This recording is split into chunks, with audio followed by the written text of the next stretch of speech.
Hello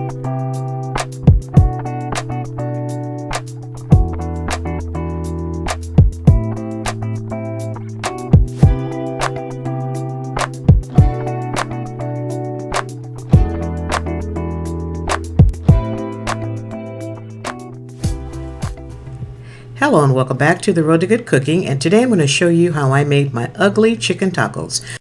I will be starting off with a jar of my ugly chicken. I'm going to use my chicken breast, and I will be draining all of the broth off. And I'm going to set that aside and use that for when I make Sophie's bone broth. I'm going to put it in her bone broth. Waste not, want not. And here I'm putting it in one of her little dishes, and that's what's going to go in the refrigerator.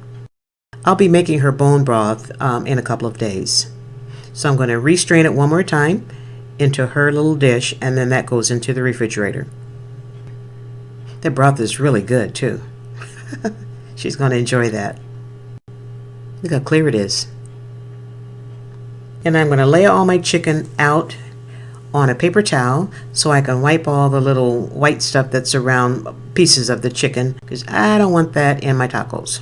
And it took me a while to warm up to ugly chicken, and sis Sadie, you're right, it does taste much better than it looks, and it's going to taste fabulous by the time I get done adding all of my extra little goodies. And you can see here, look at the texture. It looks almost like tuna when you take it out of the can. You know how flaky tuna is? That's what this looks like. And I'm wiping all the little white stuff off of my chicken and just shredding it up just like this.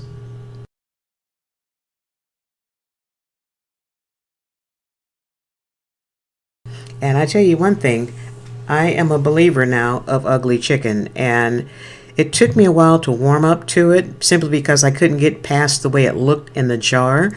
And me being a foodie person where I eat with my eyes first, as most of us do, but it only took me a minute to warm up to it. And making tacos, I always make tacos with my ugly chicken, or I sprinkle it on my salad or put it in chili, and it just works. It really does. I'm just surprised that I didn't buy into it the first time. But now that I have learned how to properly can ugly chicken, this is going to be my go-to from now on. And I think the next time I can chicken, which is going to be next week sometime, I'm going to hot pack chicken drumsticks, and I'm gonna leave the bone in, and I want to see how that works out. And here it is. Everything's all crumbled up and ready to go. I'm gonna cover it up and set it aside. Now let's get started on sauteing those veggies, and this is going in the fridge. I'm going to start off by cutting up my ingredients, and I'm going to be starting with roasted garlic that I roasted in olive oil and at a very slow temperature of about 250 degrees for 2 hours. And I like to have different different sources of garlic. I roast some in olive oil, some I dehydrate and I make my own garlic powder, and some I just take out of the peel and I put it in my food processor, grind it up real good, and make some basically garlic balls. And I wrap them up in paper like you saw here, and I keep them in the freezer.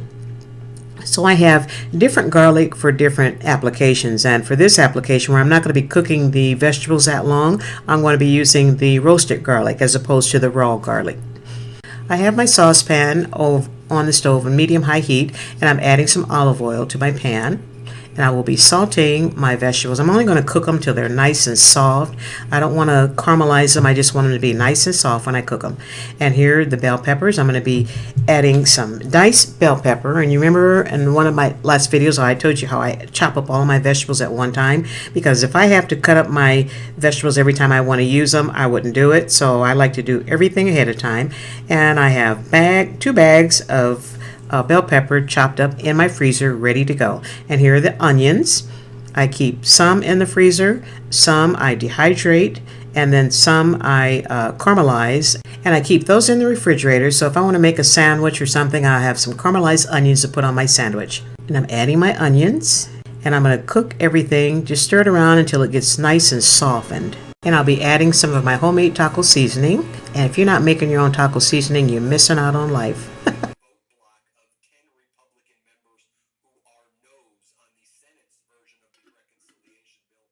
And I'm also going to be adding some cumin. My taco seasoning is nice and flavorful, and this is just going to add another layer of flavor. And I'm going to be adding a dash of the Montreal steak seasoning. I use this stuff on everything because that's going to give me my pepper element and a few extra spices. I'm going to give it another quick stir. And you ought to smell my kitchen. It smells absolutely heavenly. And here I'm adding my roasted garlic and give it a quick stir. And you ought to smell it now that I've added the garlic. Oh my God, it smells so good in here. This is tomato paste, and whenever I open up a can of tomato paste, and you all have done this, where you take a spoonful out and then you put the can back in the refrigerator and put it in the back of the refrigerator and you forget that it's back there. No, I'm not going to do that. I'm not throwing away any food. So what I do, when I take a tablespoon off, I measure it out and then I wrap it in little packages like you see here. And then I put it all in the freezer. That way I'm not wasting food. Waste not, want not. I done told you guys about that. Don't be throwing away food, especially now that the price of food is going up like it is. Whew, holy moly. So I'll give this a quick stir. Make sure everything is pretty well incorporated. And I'm adding my ugly chicken.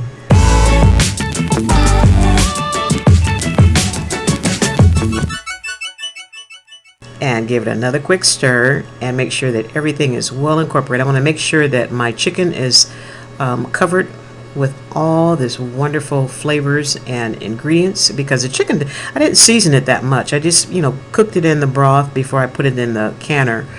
The flavor was mild, but I tell you what, now it is over the top in flavor.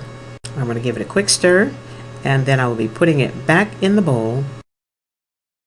I'm going to cover up my chicken and set it aside. Now I'm going to start on my tortilla shells. I have my cast iron skillet warming up with some grapeseed oil, and I got my tortilla shells from Costco, so I'm going to be putting those in the hot grease just long enough to make them pliable. Growing up in Southern California, I learned how to cook tacos when I was a kid, and there was this mamacita that used to live across the street from us by the name of Miss Norma, and she would, whenever she made tacos, she would call me from across the street. Josefina, come here, let me show you how to do taco. Come here, Josefina, ven aquí. And I go trotting across the street, and she'd be in there with a couple of other ladies, and they would be making taco shells from scratch. And they would take the taco shells and put them on the open flame to kind of par cook them. They would dare not do it like this. And I can hear Miss Norma hollering at me from heaven right now. Josefina, you're doing it all wrong. Don't do it like that. But one thing about those old school cooks, boy, they did not play. They taught you how to do things, and as of this day, I still make my taco shells. When I do make them from scratch, I make them just like Miss Norma taught me how to do them when I was a kid. And my taco shells are really good, but I didn't feel like cooking any tacos, making any taco shells this time, because the masa harina flour that I get to make my taco shells with is going up so high in price. I'm not gonna buy it. So from now on, I guess I just go back to buying my taco shells from Costco. And these aren't they aren't bad. They come in a great big, huge, ginormous package, and I separate them in 10 packs of 10. Go to make tacos. I usually take a package out, and I make me 10 tacos, and so I have 10 tacos and 2 meals, and then they go in the freezer. And it's really nice to have ready to go tacos. All I gotta do is put them in the grease and fry them up till they get nice and crispy.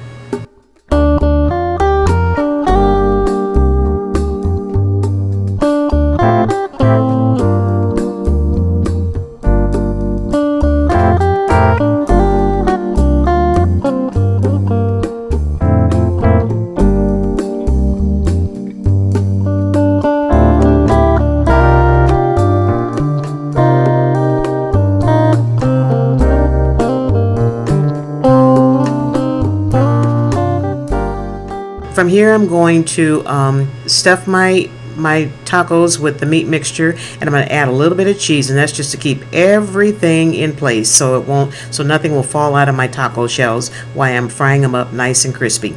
And after that, I'm going to be stuffing them with some lettuce and tomatoes and some red onions and a little bit more cheese with some sour cream on the side.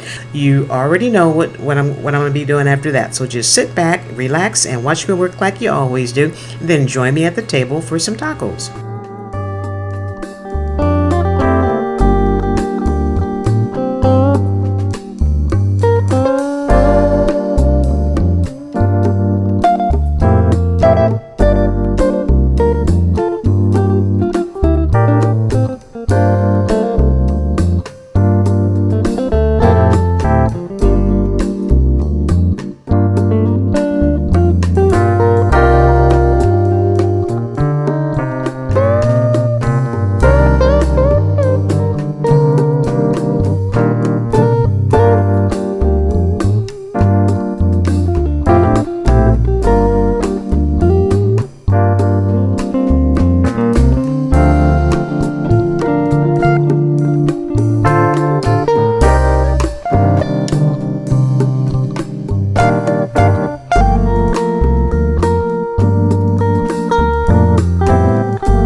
Whenever I buy cheese from Costco, I buy the great big 2-pound blocks, and then I cut it up to about this size here, and then individually wrap them with plastic wrap, and then I put them all in a vacuum seal bag and keep them in the freezer. So whenever I need cheese, I just take out one little block like this, and this will be enough for my tacos today and my tacos tomorrow. Well, for all the tacos that I made, because I made like, I think I ended up with 16 of them total. And I usually eat 5 tacos at a time, so this will be enough cheese for all of my tacos. So, and I don't like to buy cheese already grated up. I would rather grate it up myself. So we're just about done. My tacos are frying up nice and crispy, and then soon after that we could sit down and have some tacos. I'm using my large cast iron skillet, and it's bigger than the than the burner, so I have to constantly keep moving my tacos around so they'll all fry up evenly. And hey, gotta do what you gotta do. Can I have enough tacos there for 2 more meals? Because I usually eat 5, so that's 2 there, 3, 1, 2, 3, 4, 5, 6. Yep, 2 more meals from that 1 jar of ugly chicken. Yeah, it's worth it. My tacos are done. They're fried up nice and crispy, crunchy. And after I get them drained, I'm going to stuff them with some more cheese. And I like to put my cheese in first, so it'll be right next to that hot meat, and it'll be all melty, gooey, and good. And then I'm going to put the rest of my vegetables in there, and I will meet you at the table.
Okay, this is what I have been waiting for, and I did say my prayers before I clicked the camera on, so I always bless my food before I eat, and I always have to have some of my favorite hot sauce on my tacos, and that's what I'm putting on here right now.